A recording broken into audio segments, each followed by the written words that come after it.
Saudações a todos. Nós vamos hoje começar a organização dos poderes.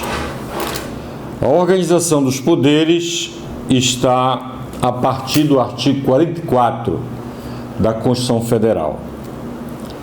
Então, nós vamos começar pelo Poder Legislativo, capitulado no artigo 44.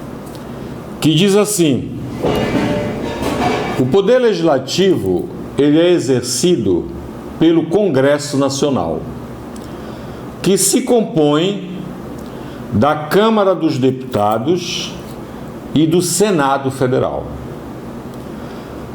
A Câmara dos Deputados, também conhecida como Câmara Baixa, compõe-se de deputados federais. E o Senado, que compõe-se de senadores, é denominado Câmara Alta. Então, observamos que o poder legislativo da União é um poder bicameral. Então, o bicameralismo é uma característica fundamental do Poder Legislativo Central, do Poder Legislativo da União. O que difere da estrutura do Poder Legislativo nos Estados-membros e do Poder Legislativo dos municípios, como já vimos em aulas anteriores. O Poder Legislativo nos Estados-membros é exercido apenas pela Assembleia Legislativa de cada Estado, que se compõe de deputados estaduais. Então, ele é unicameral. A mesma coisa ocorre no Poder Legislativo dos municípios, que é exercido pelas câmaras municipais. Compõe-se de vereadores, também uma estrutura unicameral. E ainda o próprio Poder Legislativo do Distrito Federal, que é exercido pela Câmara Legislativa, onde estão os deputados distritais, e é também unicameral. Então, é unicameral o Legislativo dos Estados, é unicameral o Legislativo dos municípios e é unicameral o Legislativo do Distrito Federal. A bicameralidade é uma característica do Poder Legislativo da União. Muito bem. Cada legislatura ela tem a duração de 4 anos. Então, uma legislatura corresponde a 4 anos. Considerando que o mandato do senador é de 8 anos, nós vamos observar que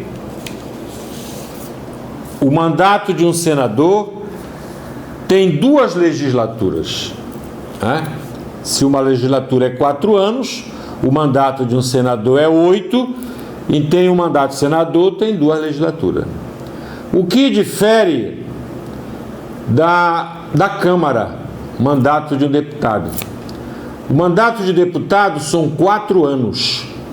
Então, o mandato de um deputado corresponde apenas a uma legislatura. Muito bem. Nós vamos agora estabelecer para vocês exatamente o período de funcionamento do Congresso Nacional. Ele vai de 2 de fevereiro a 17 de julho e de 1º de agosto a 22 de dezembro. Então, período de funcionamento do Congresso Nacional.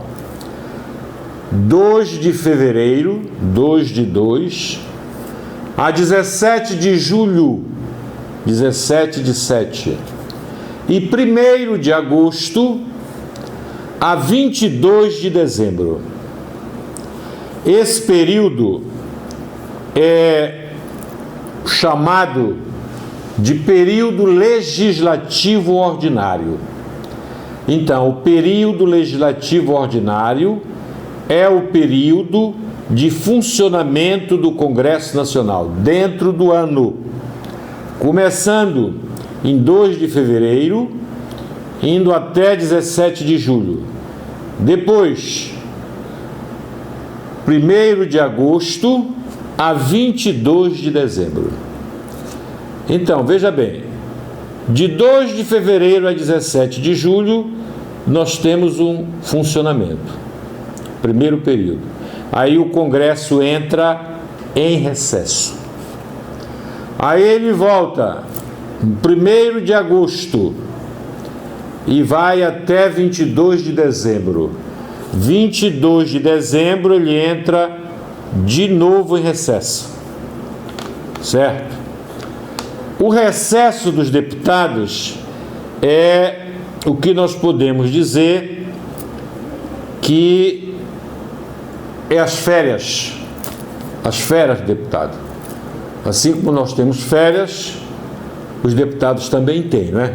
Período que eles vão descansar para não ter esgotamento físico, né?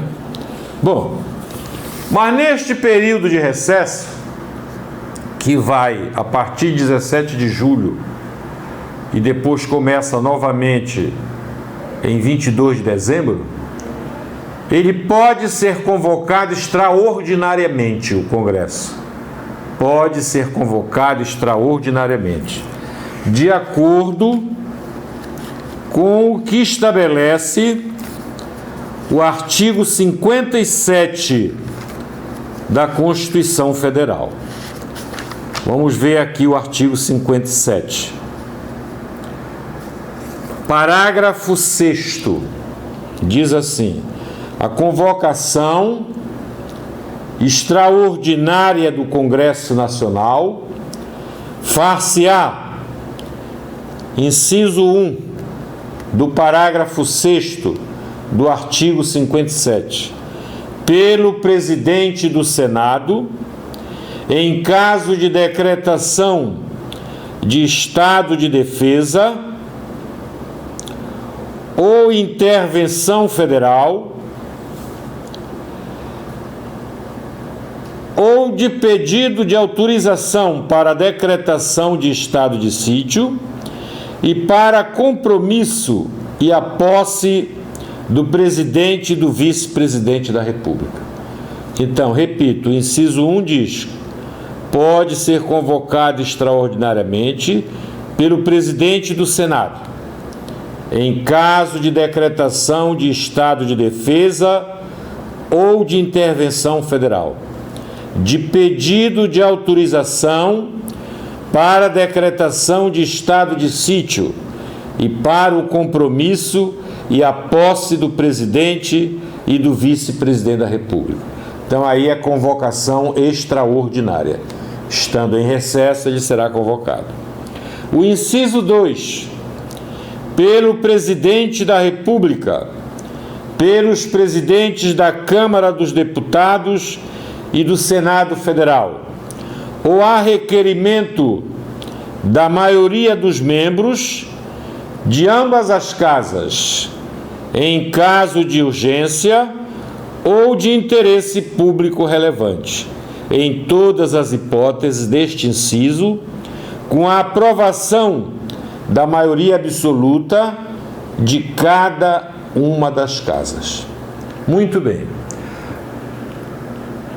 A Câmara e o Senado, que formam o Congresso, eles podem se reunir separadamente ou conjuntamente. Separadamente ou conjuntamente.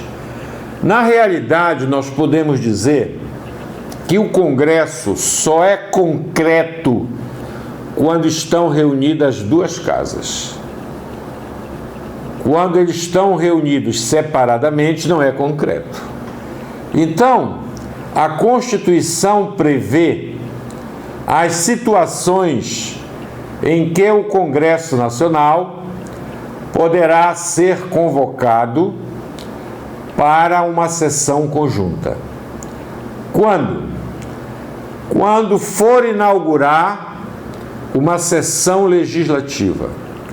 Quando é que se inaugura uma sessão legislativa?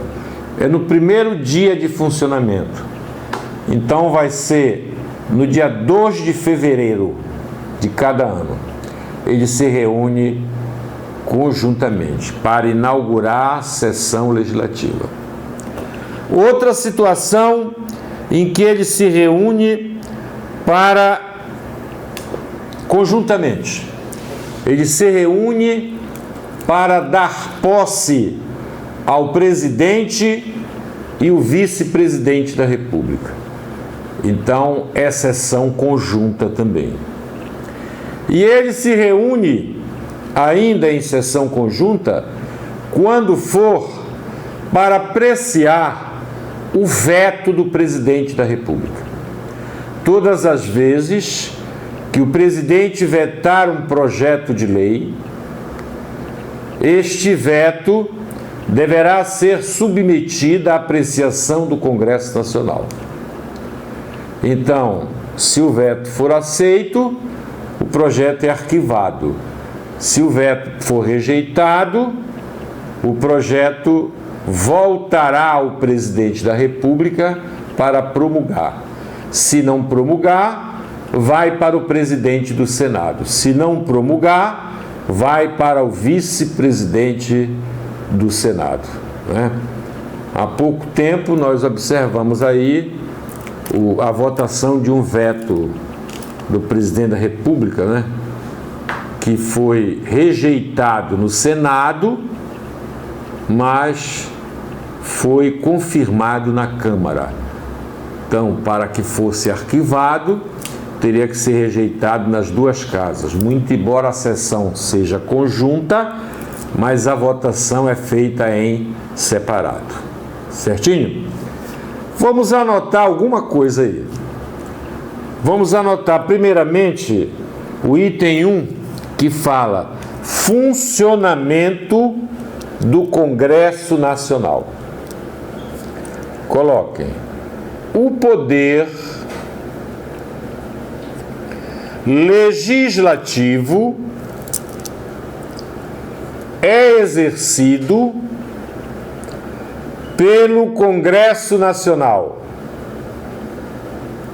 vírgula, que se compõe da Câmara dos Deputados e do Senado Federal. Abram parênteses. Coloquem estrutura bicameral. Fecho parênteses. Ponto em seguida. Cada legislatura terá a duração de 4 anos. Ponto, parágrafo. Vou repetir. O poder legislativo é exercido pelo Congresso Nacional, que se compõe da Câmara dos Deputados e do Senado Federal. Abram parênteses. Estrutura bicameral. Fecho parênteses. Ponto em seguida. Cada legislatura corresponde a 4 anos. Repetindo, ponto em seguida. Cada legislatura corresponde a 4 anos. Ponto, parágrafo. Não esquecendo a observação que eu fiz. que se um senador tem um mandato de 8 anos, o mandato dele vai ter 2 legislaturas. Se um deputado federal tem um mandato de 4 anos, o mandato de 4 anos dele terá apenas uma legislatura. Parágrafo. O Congresso Nacional reúne-se de 2 de fevereiro, 2 de 2, a 17 de julho, 17 de 7,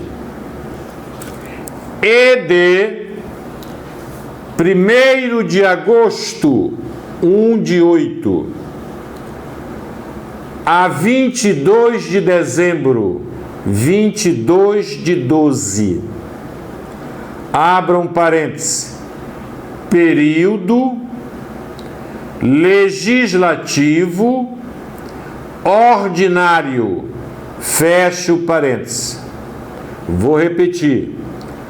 O Congresso Nacional reúne-se de 2 de fevereiro a 17 de julho e de 1º de agosto a 22 de dezembro. Abram parênteses.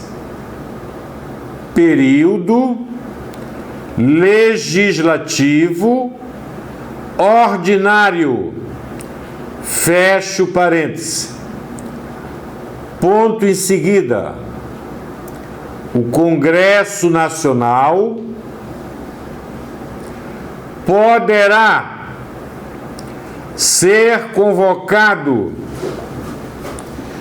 extraordinariamente. Abram parênteses.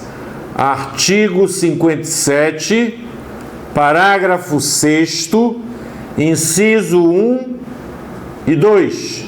Fecho parênteses. Vou repetir. Artigo 57, parágrafo 6º, inciso 1 e 2. Fecho parênteses. Naturalmente, vocês vão ter que olhar na Constituição. Porque se eu for colocar aí no plano, já não é um plano, já é um livro, né?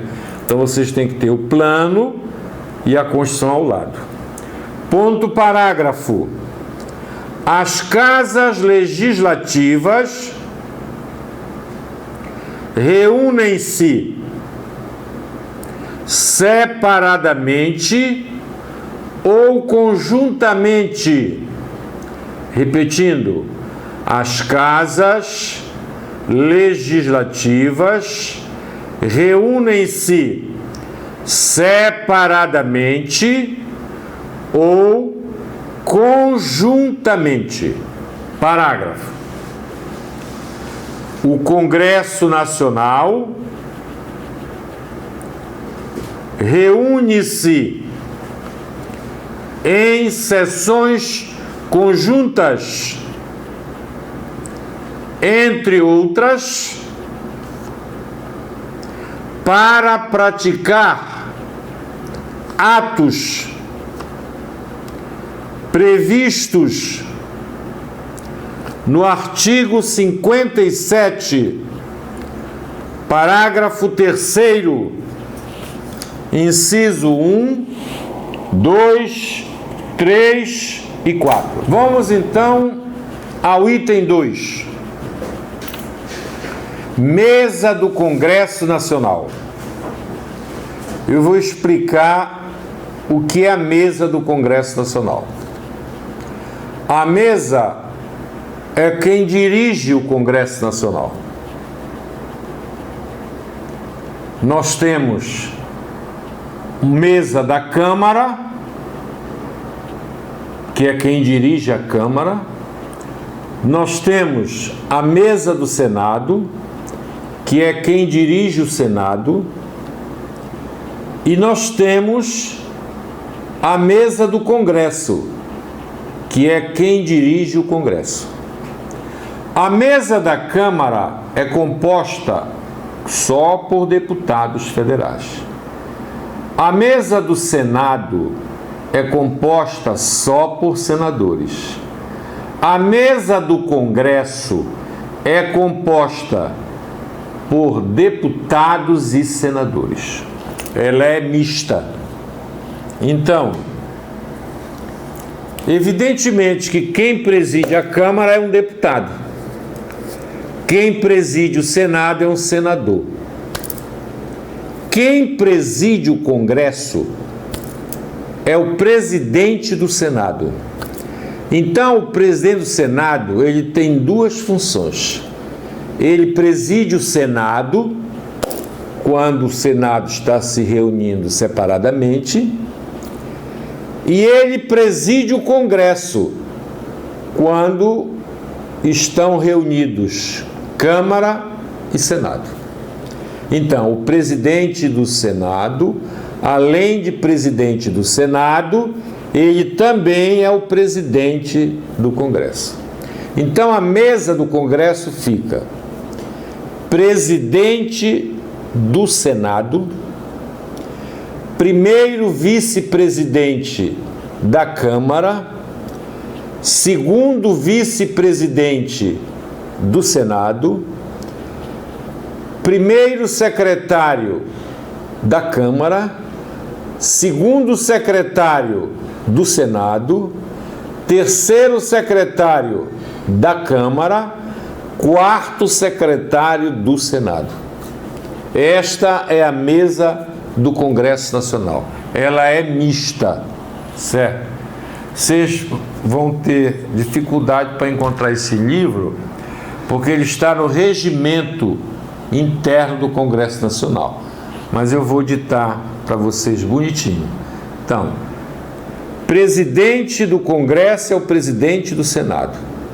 O primeiro vice-presidente do Congresso é o primeiro vice-presidente da Câmara. O segundo vice-presidente do Congresso é o segundo vice-presidente do Senado. O primeiro secretário do Congresso é o primeiro secretário da Câmara. O segundo secretário do Congresso é o segundo secretário do Senado. O terceiro secretário do Congresso é o terceiro secretário da Câmara. E o quarto secretário do Congresso é o quarto secretário do Senado. Quer dizer, é alternadamente. Certinho? Então coloquem. Mesa do Congresso Nacional.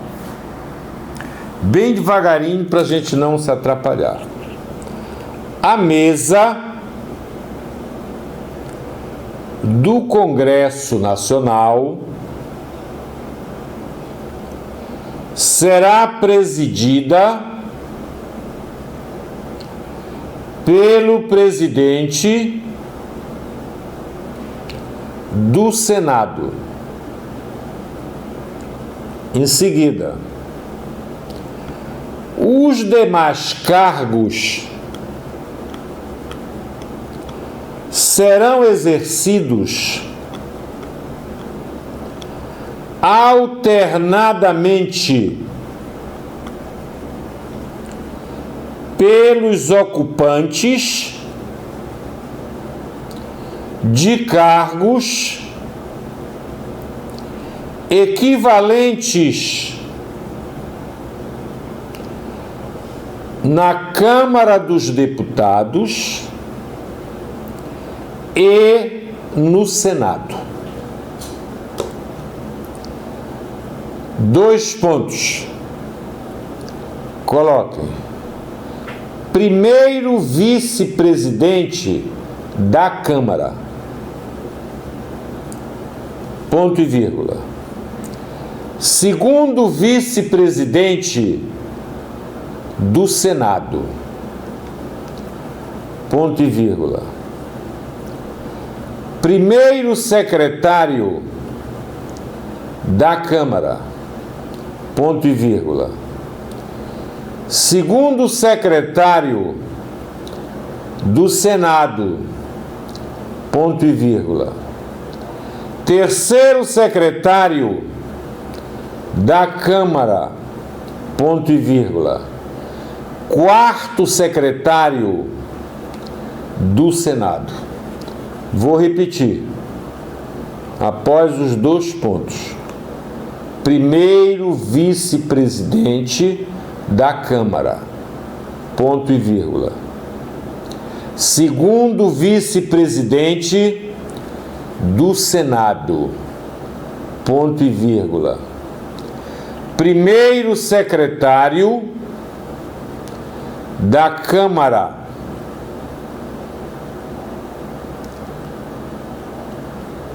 Segundo secretário do Senado, ponto e vírgula. Terceiro secretário da Câmara, ponto e vírgula. Quarto secretário do Senado. Certinho? Tudo bem. Isso aí vocês não vão encontrar em livros didáticos, porque está no regimento interno, mas vão encontrar no nosso plano, no material que eu vou entregar para vocês. Agora nós vamos para as atribuições do Congresso Nacional. Nós temos as atribuições legislativas e temos as atribuições deliberativas. Muito bem. As atribuições legislativas, elas estão no artigo 48. Tá? A diferença das atribuições legislativas para as atribuições deliberativas é que as atribuições legislativas dependem da sanção do presidente da República. E as atribuições deliberativas não dependem da sanção do presidente da República, porque são exclusivas. Isto é uma pergunta muito boa de concurso público, também eu gosto de fazer em provas, entendeu? Então, a diferença entre as atribuições legislativas e as atribuições deliberativas é que as atribuições legislativas dependem da sanção do presidente e as atribuições deliberativas não dependem da sanção do presidente, porque são exclusivas. Então, as atribuições chamadas de legislativas estão no artigo 48, que diz assim: cabe ao Congresso Nacional, com a sanção do Presidente da República, não exigida esta para o especificado nos artigos 49, 51 e 52, dispor sobre as matérias de competência da União, especialmente sobre, aí vem, sistema tributário, arrecadação, plano plurianual, fixação e modificação do efetivo das Forças Armadas, limite do território nacional, espaço aéreo.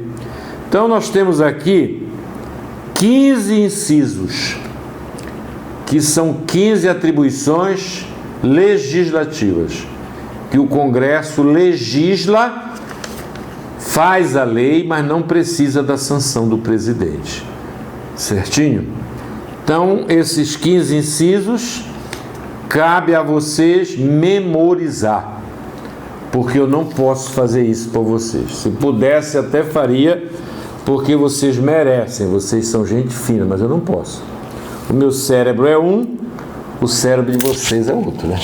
Bom, as atribuições deliberativas são aquelas que não precisam da sanção do presidente, porque são competências exclusivas do Congresso.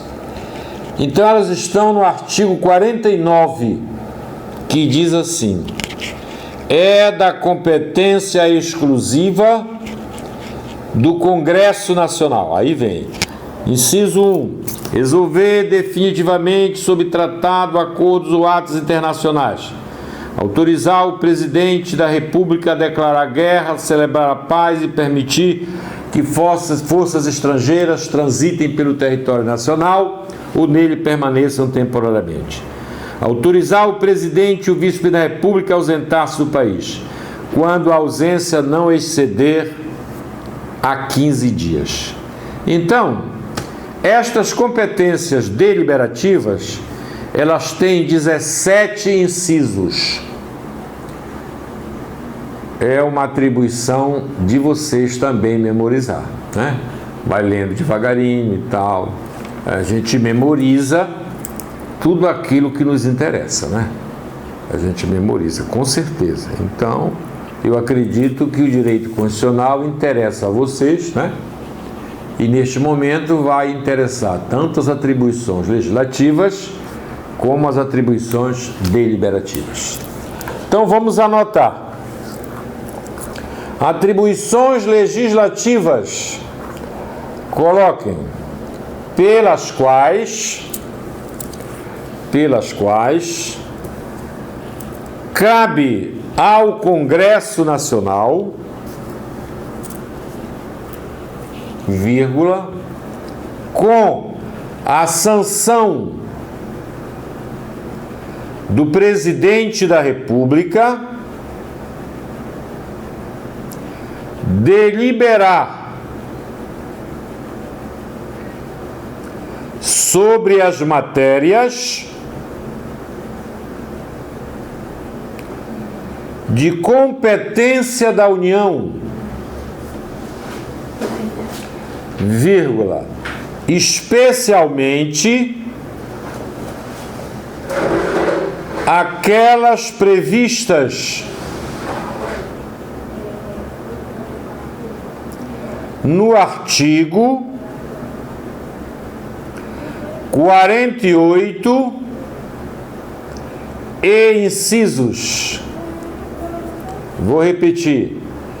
Atribuições legislativas pelas quais cabe ao Congresso Nacional, vírgula, com a sanção do Presidente da República, deliberar sobre as matérias de competência da União, vírgula, especialmente aquelas previstas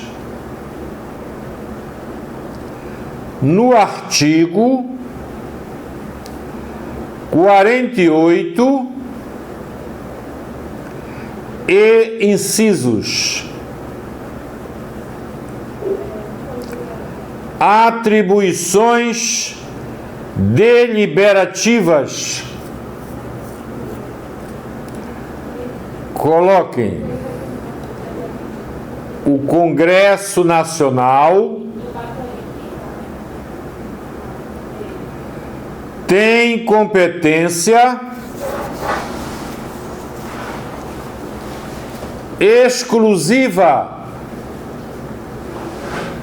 vírgula, ou seja, vírgula, não necessita da sanção do Presidente da República.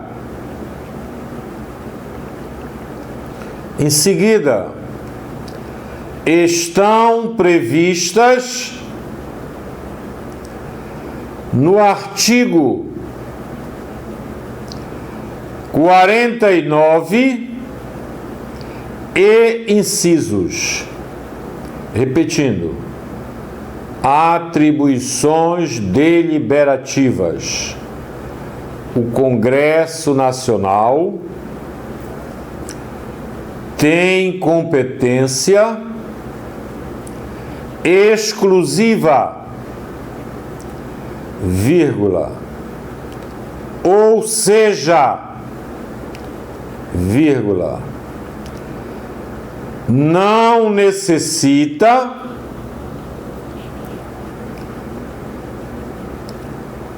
da sanção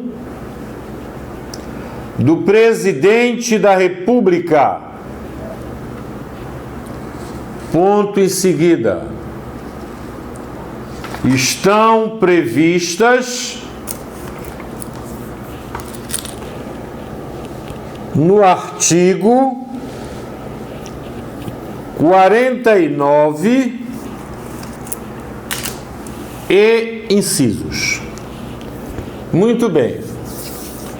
Vamos agora para o item 4, que diz respeito à Câmara dos Deputados.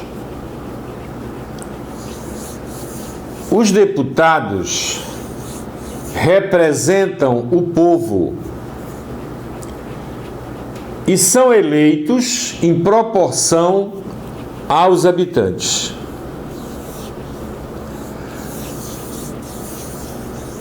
Nenhum estado pode ter menos de 8, nem mais de 70 deputados. No mínimo, cada estado e o Distrito Federal elege 8 e, no máximo, 70. Os deputados federais, eles são eleitos pelo sistema eleitoral proporcional, que é o sistema eleitoral que permite o deslocamento de votos de um candidato para outro dentro do mesmo partido, aonde nem sempre vence o candidato que tiver maior número de votos. Isto aí nós aprendemos no semestre passado em Direitos Políticos. Eu acredito que vocês aprenderam, tanto é que passaram, né? Já estão no Constitucional 2, certo? Bom, quem pretende ser deputado federal ou candidatar-se a deputado federal deverá ser brasileiro, pode ser brasileiro nato ou naturalizado. Só não pode ser estrangeiro. Estrangeiro pode ser candidato a nada. Só pode ser brasileiro. Tem os cargos que só pode ser brasileiro nato e tem os cargos que pode ser nato ou naturalizado, como é o caso de deputado federal. Deve ter 21 anos, deve ser filiado a um partido político, né? Porque ele tem que ser registrado como candidato por um partido político. E para ele ser registrado, tem que ser oficialmente membro daquele partido.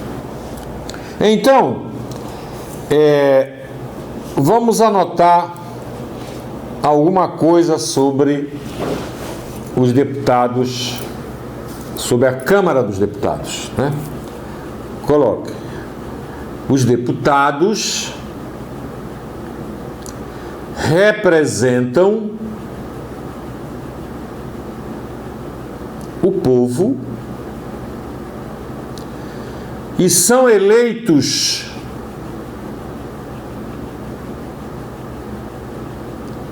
em proporção aos habitantes. Em seguida, os estados e o Distrito Federal elegem no mínimo 8 deputados e no máximo 70.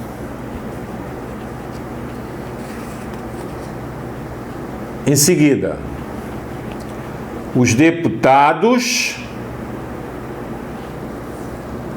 são eleitos pelo sistema eleitoral proporcional.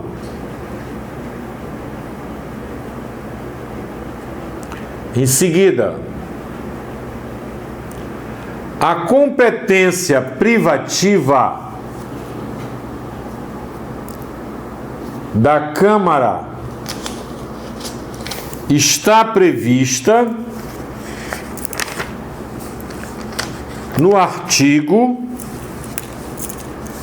51. A competência privativa está prevista no artigo 51. Vou repetir. Coloque. Os deputados representam o povo e são eleitos em proporção aos habitantes. Em seguida, os estados e o Distrito Federal elegem no mínimo 8 deputados federais e no máximo 70.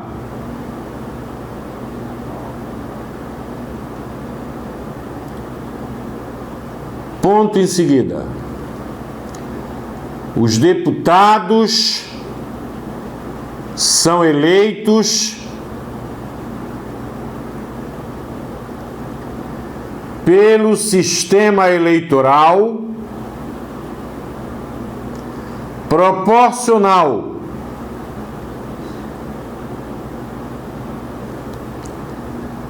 Em seguida, a competência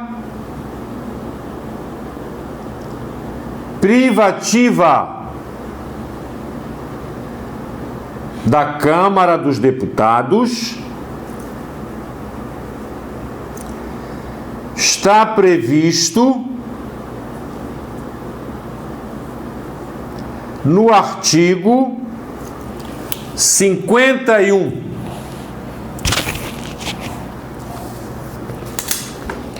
Bom, eu vou fazer um comentário nessa competência privativa, porque inclusive nós estamos vivendo um momento, não é? Então, olha aqui. Compete privativamente à Câmara dos Deputados a autorizar por 2/3 de seus membros a instauração de processo contra o presidente e o vice-presidente da República e os ministros de Estado. Inciso 2. Proceder à tomada de contas do presidente da República quando não apresentada ao Congresso Nacional, dentro de 60 dias após a abertura da sessão legislativa. Inciso 3. Elaborar seu regimento interno. Inciso 4. Dispor sobre sua organização, funcionamento, polícia, criação, transformação ou extinção dos cargos, empregos, e funções de seus serviços, e a iniciativa de lei para a fixação da respectiva remuneração, observado os parâmetros estabelecidos na Lei de Diretriz Orçamentária. Inciso 5. Eleger membros do Conselho da República, nos termos do artigo 89, inciso 7. Bom, eu li todos os incisos, mas eu quero me ater aqui ao inciso 1, que diz: autorizar, por 2/3 de seus membros, a instauração de processo contra o presidente e o vice-presidente da República e os ministros de Estado. Então, isso aqui é o seguinte: é o impeachment, o impedimento do presidente. Ele pode cometer o deslize que ele cometer. Se ele tiver maioria na Câmara e a Câmara não autorizar o julgamento dele, não tem julgamento. Correto?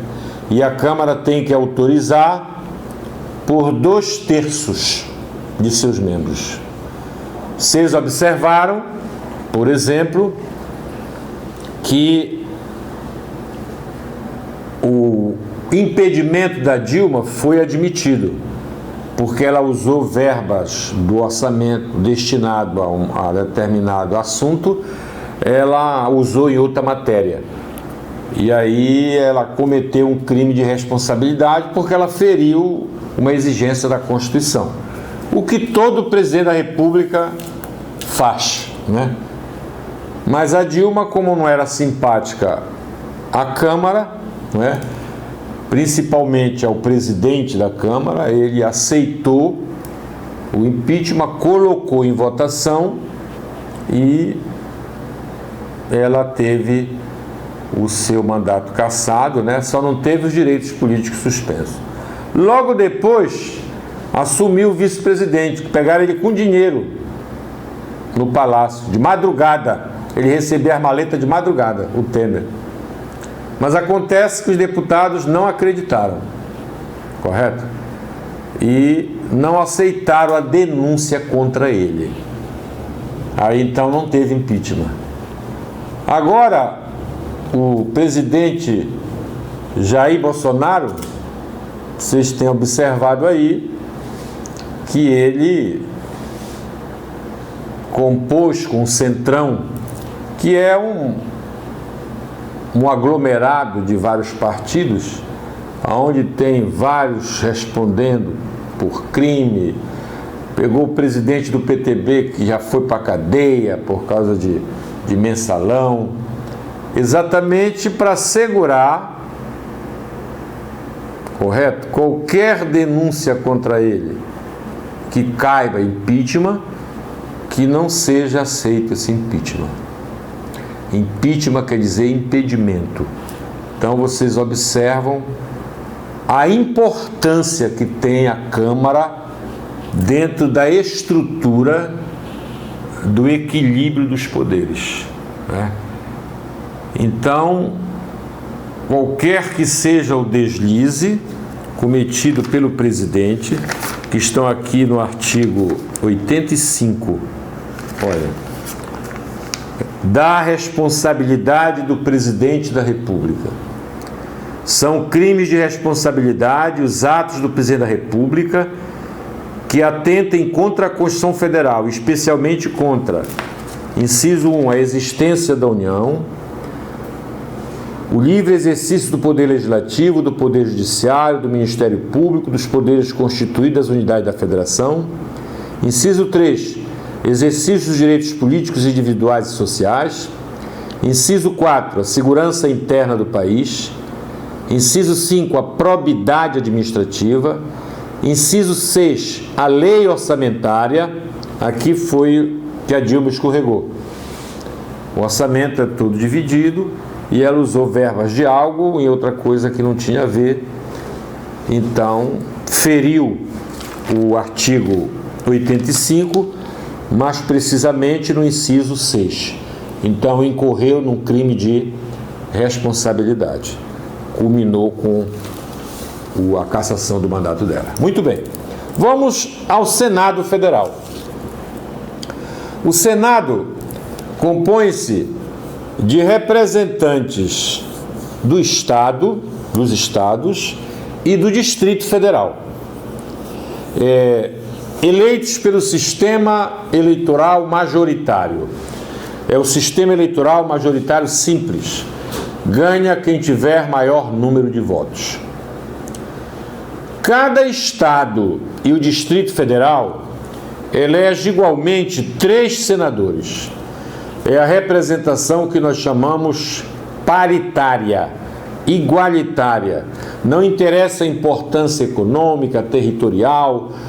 3 senadores têm direito em São Paulo, 3 têm o Pará, 3 têm Sergipe, que é o menor estado da federação, 3 têm o Piauí. Então é representação igualitária, paritária. Cada senador é eleito juntamente com 2 suplentes. Primeiro suplente e segundo suplente. Os suplentes são os substitutos eventuais do senador. Evidentemente que o primeiro suplente é o primeiro substituto e o segundo suplente é o segundo substituto, tá? Então, o segundo suplente, para assumir, tem que morrer 2, tem que morrer o senador e o primeiro suplente, para assumir o segundo. Eu digo morrer porque eles são lá quando morrem, correto? Mesmo agonizando, estão seguros no cargo. Então, mas nada é difícil, né? Então, se oferecer uma oportunidade para vocês de ser candidato a segundo suplente num bom partido, segurem, que pode ser que morram 2 e vocês vão assumir. Muito bem. O mandato do senador é de 8 anos, mas a eleição para o Senado é realizada de 4 em 4 anos. Não é nenhum mistério. É porque os 3 senadores que cada estado tem direito, eles não são eleitos na mesma eleição. Então, evidentemente, eles não completam o mandato na mesma época. A renovação do Senado dá-se por 1/3 e 2/3 a cada 4 anos. A competência do Senado privativa está expressa no artigo 52. Compete privativamente ao Senado processar e julgar o presidente e o vice-presidente da República nos crimes de responsabilidade, bem como os ministros de Estado e os comandantes da Marinha, Exército e Aeronáutica nos crimes da mesma natureza. Veja bem, a Câmara não julga ninguém. No crime de responsabilidade, ela admite a acusação. Admitiu a acusação, tem início o processo de impeachment. Quem vai julgar é o Senado, quando o crime for de responsabilidade. É o Senado. Quando o crime for comum, matar, ferir, injuriar, caluniar, aí quem julga já é o Supremo Tribunal Federal. Mas tanto no crime comum como no crime de responsabilidade, a Câmara que admite a acusação. Ela concorda com a acusação. No momento em que o Senado está julgando o presidente da República no crime de responsabilidade, quem comanda o Senado, quem preside o Senado, é o presidente do Supremo Tribunal Federal. Aconteceu, por exemplo, com a presidente Dilma, que ela foi condenada, né?